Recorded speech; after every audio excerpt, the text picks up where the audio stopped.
قومی اسمبلی کے 9 حلقوں میں ضمنی انتخابات کے شیڈیول کے خلاف تحریک انصاف کی درخواست اسلام آباد ہائی کورٹ میں سماعت کے لیے مقرر کر دی گئی ہے۔ اسی پر بات کریں گے ڈان نیوز کے نمائندے محمد طاہر نصیر سے۔ طاہر نصیر بتائے گا درخواست میں پی ٹی آئی کی جانب سے کیا موقف اختیار کیا گیا تھا؟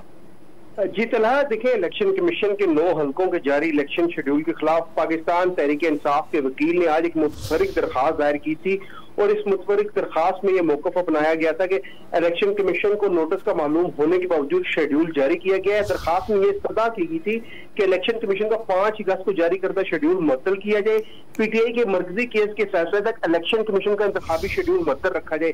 یہ درخواست آج دائر کی گئی تھی۔ اسلام آباد ہائی کورٹ کے رجسٹرار آفس نے درخواست بدھ کو سماعت کے لیے مقرر کر دی ہے۔